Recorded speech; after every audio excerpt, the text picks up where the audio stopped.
When you go silent, he doesn't immediately panic. In fact, the first thought that crosses his mind isn't always, "I've lost her," but "she'll come back." That's not because he doesn't care. It's because he's used to a pattern, you expressing, you chasing, you holding space. Your silence is confusing, but not threatening, not yet. He might scroll through your messages or glance at your last post, wondering what shifted, but unless he's emotionally invested or self-aware, confusion turns into ego, not clarity. He assumes it's a temporary mood, not a permanent boundary. And the problem is, in many cases, he's right. It has been. Silence without a change in standards is just noise in disguise. In the early days of going quiet, a man often misinterprets your distance. He thinks you're trying to teach him a lesson, not make a decision. So instead of reflecting on his behavior, he waits. He doesn't grow, he doesn't shift, he stalls. He's been conditioned sometimes by you, sometimes by others, that you don't actually leave. You just pause, you get quiet, then you come back when emotions cool down or loneliness sets in. So when you go silent, his mind doesn't go to, "What have I done?" It goes to, "How long until she texts again?" This isn't because he's cruel or malicious, it's because he hasn't had to be better. He knows the pattern, and he plays his part. Silence becomes a tactic in his head, not a wake-up call. He's waiting to see if your silence has conditions, and if it doesn't come with new boundaries, he doesn't need to change. He's not in fear of losing you, he's in a waiting game, and the longer you stay silent without action, the more he feels in control. To him, it's a negotiation one he thinks he's already winning. He may even take pride in holding out longer than you. He'll tell himself she'll break first, and that thought gives him power. He doesn't interpret silence as strength, he interprets it as passive anger. That's the danger. If you're not communicating your needs with clarity and backing them with action, silence becomes noise. And men don't respond to noise, they tune it out. So your absence doesn't hurt him the way you imagine it will. It doesn't open his eyes, it affirms his narrative that you'll come back like you always do. He's not sitting at home writing apologies in his notes app. He's not curled up thinking about your worth. He's assuming this is temporary, and the longer he assumes that, the less he feels compelled to move. Because in his world, silence isn't a storm. It's just weather, and storms pass. Unless you've truly changed your expectations and energy, he won't see this as a turning point. He'll see it as a pause in your usual pattern. So while you're growing tired of the waiting game, he thinks the game is still on. This is where the danger lies. Silence can give you a false sense of power. You start to believe you're in control because you're not reacting. But silence alone doesn't shift power, it only shifts visibility. He can't hear you, but he also doesn't feel your growth unless you've really made changes. If he still thinks he can call, text, or breadcrumb his way back in, then your silence hasn't closed the door. It's just cracked open. And that crack is all he needs to wait it out, not to change, but to re-enter. Real clarity doesn't come from withholding communication. It comes from redefining your standards. Silence that isn't backed by action is just manipulation dressed as strength. It becomes a way to create mystery instead of momentum. If you want him to actually reflect, your silence must come with the consequence of absence, not the hope of attention. He has to feel the reality of your evolution, not just the gap of your presence. And that starts with you knowing you're not doing this to get him back, but to get you back. You'll know you've shifted when silence doesn't feel like a tactic. It feels like peace. It's not heavy. It's not strategic. It's not passive-aggressive. It's simply the absence of effort where it's no longer deserved. That energy, detached but grounded, is what actually shakes someone's foundation, because now you're not playing a game. You're exiting the arena, and that's what creates real contrast in his experience of you, not the silence itself, but the meaning behind it.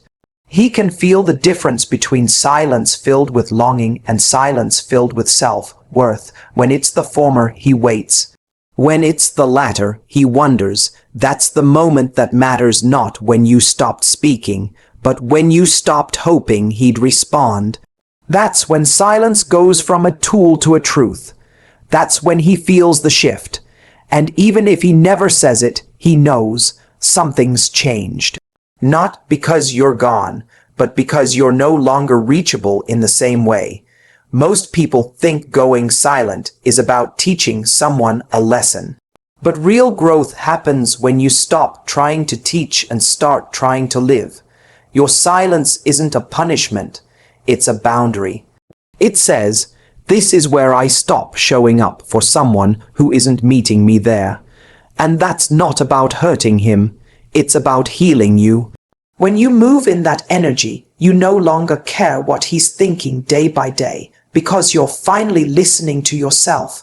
And that voice, it's louder than any silence you could ever give him. By the third day of silence, he's not missing your soul, he's missing your presence.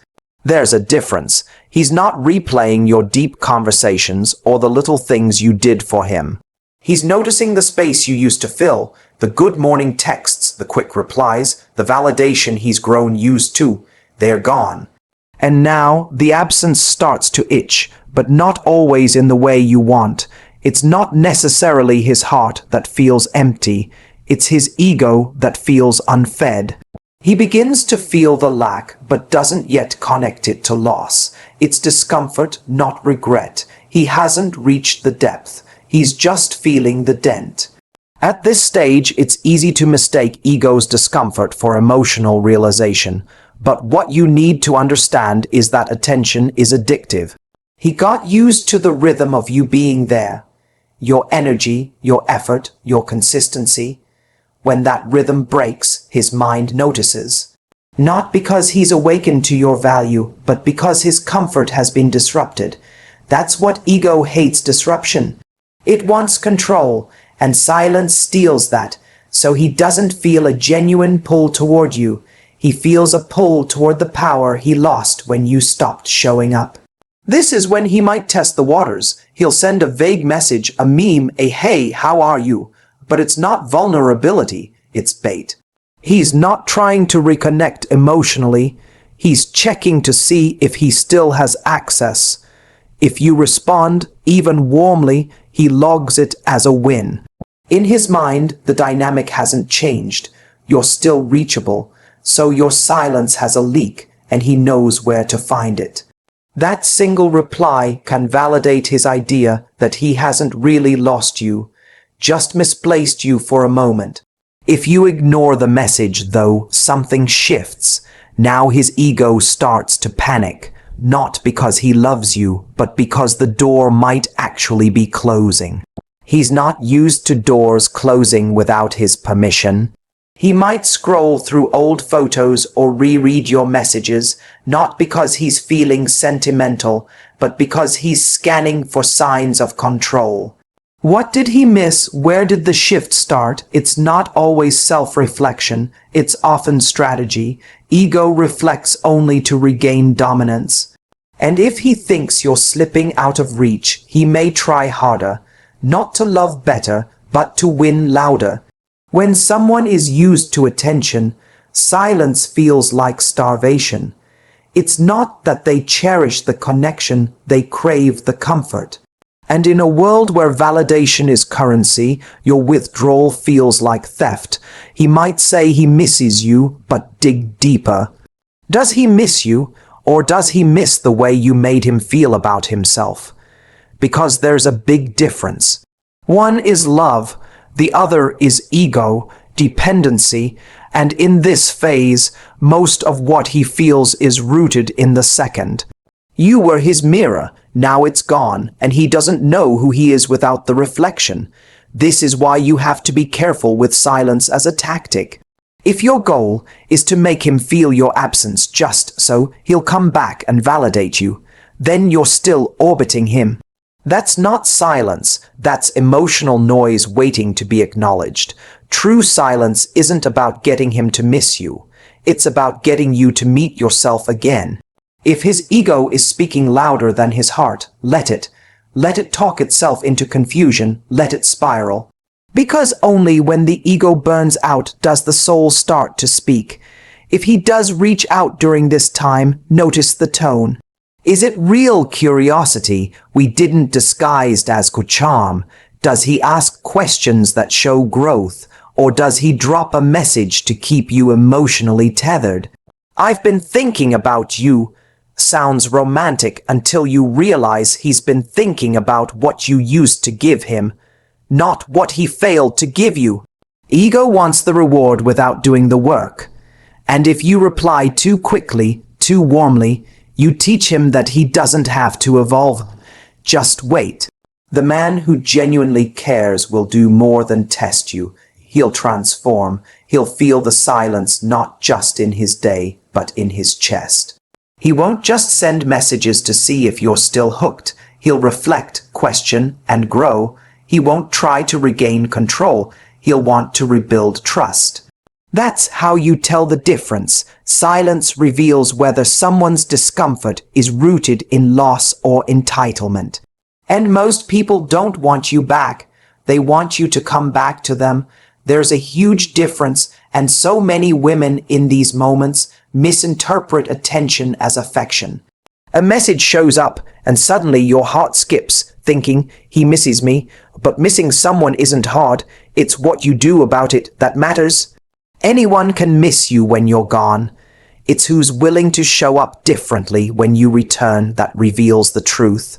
And if his effort is lazy, generic, or rooted in guilt rather than growth, it's not love, it's management. He's trying to manage your distance without doing anything to deserve your closeness. So by the third day of silence, understand this. The ego is loudest when it feels ignored. And his ego may be running the show, using every trick in the book to keep you emotionally available without having to actually step up. It may whisper, reach out to her before she moves on, but it won't say, change, heal, earn her trust back. That voice comes later, if it comes at all. Until then, you have to decide whether you're willing to settle for crumbs because they came dressed as attention. Or whether you'll wait for someone who brings the whole meal without being asked. By the seventh day of silence, the fantasy starts to fall apart.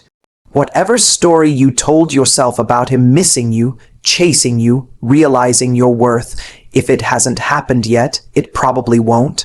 Because people act fast when they care deeply. When a man truly feels your absence, he doesn't wait for the perfect words, he reaches for connection. He may not know exactly what to say, but he shows up anyway. He doesn't let pride become a wall between him and what matters. Silence, for someone who's invested, is like a fire alarm. You act quickly, not eventually. But when he stays quiet, don't romanticize it. Don't call it space when it's really avoidance. Don't excuse his distance by labeling it mystery. By the end of a week, his actions or lack of them are your answer, not because you're playing games, but because silence reveals patterns. If he's still sitting on the sidelines, it means one of two things. Either he never felt as deeply as you hoped, or he lacks the emotional maturity to handle real connection. Both are painful, but both are clarity, because the man who wants to keep you doesn't let a week go by in silence. He doesn't risk letting doubt grow in your heart. He won't assume you'll always be there. He'll worry, he'll wonder, he'll reach. And if he doesn't, then what you're waiting for doesn't exist in him right now. Waiting becomes a trap when your hope is louder than his effort. You replay old memories trying to find signs that he cared, but real care doesn't live in the past. It lives in what someone is doing right now. If he can stay silent for 7 days while knowing you're gone, that's not restraint, it's indifference. Or worse, it's confidence that you'll return without him lifting a finger. That's not love, That's assumption. That's entitlement. And the longer you wait, the more it convinces him that silence is a strategy that works. The truth is, if he wanted to fix it, you'd know. He wouldn't risk losing you to win an argument. He wouldn't choose his ego over your presence. The man who really wants you doesn't need reminders or games or silence to push him into action. He doesn't need to be shocked into realizing you matter. He already knows. When someone values you, they move. They don't stall, they don't test, and they don't leave you questioning your worth. You wouldn't need to wonder if he's thinking about you because his actions would already say it. You deserve someone whose consistency doesn't depend on how loud your absence is. Someone whose effort shows up not just when you pull away, but when you're still fully present. If it takes your silence to get his attention, that attention won't last. Because real love doesn't require a performance to stay awake. It doesn't need drama to stay alive. Love rooted in respect shows up without being begged. So if a man goes quiet and stays quiet, read that for what it is, comfort, not confusion. He's comfortable losing you, or he doesn't think he will. You'll be tempted to explain away his silence. You'll think maybe he's giving me space, or maybe he doesn't know what to say. But people who care find the words. People who are afraid to lose you try anyway. Fear of saying the wrong thing never stops someone from speaking. Lack of urgency does. When he feels he has time, he takes it. When he believes your heart is still on the table, he doesn't rush to protect it. That's not caution. That's complacency. And the longer you wait, the more it hurts to admit he's not fighting for you. Every day you stay silent, you're not just waiting. You're hoping, you're creating stories to soothe the sting of being ignored. He's thinking about me, he's just processing, he'll come around, but if he really needed time, he'd tell you that. He'd say, I need space, but I care. Instead, he gives you nothing, and in that nothingness, your imagination does all the work. That's the most dangerous part, not his silence, but what you make it mean. Because silence is blank. You're the one coloring it in. Don't confuse the passage of time with progress. Just because it's been a week doesn't mean he's closer to reaching out. In fact, the longer the silence stretches, the more normalized it becomes. The gap starts to feel less urgent, less worthy of action. If he was going to act, it would have happened already. Because 7 days without a message isn't sits a statement. And whether he meant it or not, you have to hear it clearly. If nothing has changed by now, this is likely who he is, not a temporary version of him, but the real one. That realization hurts, especially when your heart still wants to believe in potential. But potential doesn't love you back. Potential doesn't call, potential doesn't chase. You can't date someone's potential, you can only date their patterns. And the pattern, by now, is silence. A week may not seem like forever, but when feelings are involved, it is enough. Enough to reflect, enough to act, enough to say something. If he hasn't, then he either doesn't care, or he doesn't know how to. And either way, you're left in the same place alone. What you do next matters more than what he's thinking. Because his silence might not break, he might not send the message, he might not show up, and you need to be okay with that. You need to hold your own heart when no one else is trying to. 7 days is long enough to stop waiting and start deciding. Stop analyzing and start accepting. Because the longer you wait for someone to care, the more you forget how to care for yourself. And the most powerful decision you can make isn't W at some point. Silence turns into a mirror. It stops being about what he's thinking and starts showing you what you've been ignoring. In the beginning, the quiet feels like a test, something he needs to pass, but after a while, the test becomes yours. You start noticing your patterns, your emotional dependencies, your unspoken expectations. You see how much of your energy was tied up in waiting, hoping, reacting. Silence doesn't just show you who he is, it shows you what you've tolerated. It brings clarity not just about him, but about yourself. And if you're willing to listen, it can become your greatest teacher. You start asking different questions. Not why hasn't he reached out, but why did I need him to? Not is he thinking about me, but why have I been thinking about someone who doesn't show up? That's the power of real silence, not the kind filled with longing or performance, but the kind that helps you return to yourself. You begin to notice how much noise was created by your own overthinking, your desire for closure, your fear of rejection. You realize the connection you craved was never actually mutual. It was mostly emotional labor on your part.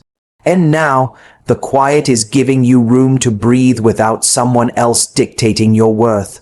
The hardest truth is that silence isn't always punishment, it's reflection. It's the universe giving you space to heal what you kept handing to someone else to fix. In the absence of their voice, you finally hear your own. You hear the parts of you that were whispering all along.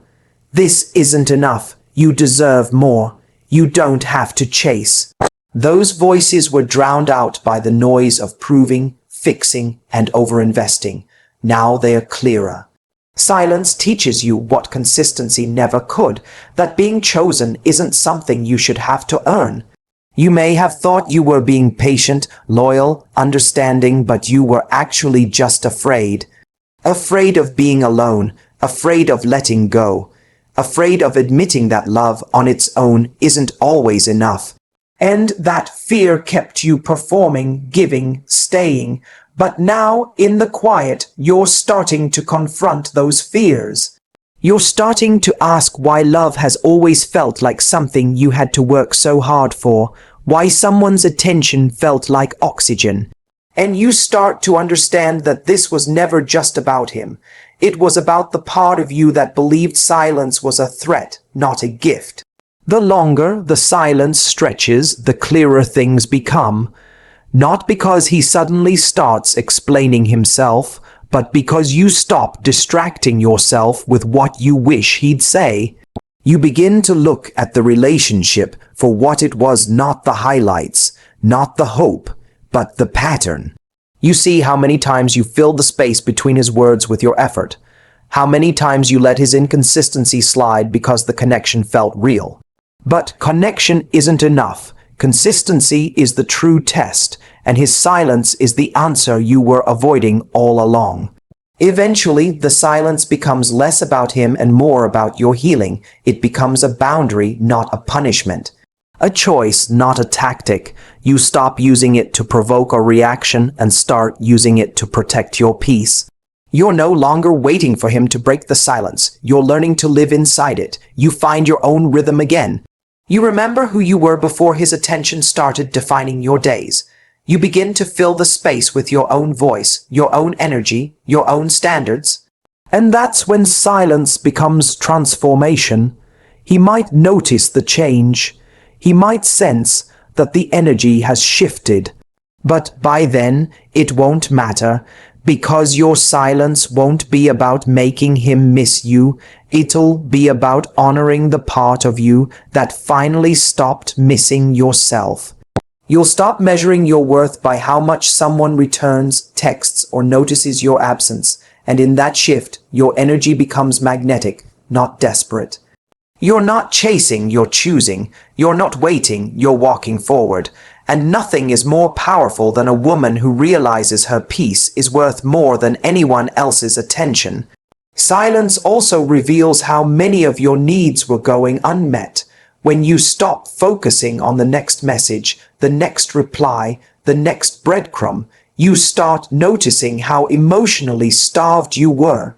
You start admitting the truth you kept pushing down, that you felt alone even when he was around, that you were over-explaining your needs, that you were shrinking to be easier to love, and now, without the noise of hope clouding your vision, you see it clearly. The silence didn't create the problem, it just stopped covering it up, and sometimes that's the healing you never knew you needed. This quiet space becomes sacred. You no longer fill it with overthinking or projections. You sit with it. You let it say what words never could. It tells you where you overgave, where you stayed too long, where you lowered your standards in the name of being patient. It tells you where your worth was tied to someone else's validation, and in that honesty, you begin to reclaim yourself. You start setting new standards not from anger, but from clarity, not to get revenge, but to protect your future from repeating the past. Silence teaches you how to finally listen to the part of you that always knew better. What he thinks day by day becomes irrelevant. Because day by day, you're becoming stronger. Day by day, you're remembering that silence is not abandonment, it's a boundary. That space isn't emptiness, it's freedom. That your voice is just as important as anyone else's, and you no longer need someone else to speak for you to feel heard. The silence you once feared becomes the ground you stand on. And the woman you're becoming is no longer available for anything that makes her forget how powerful she is when she stops begging to be understood and starts choosing to understand herself.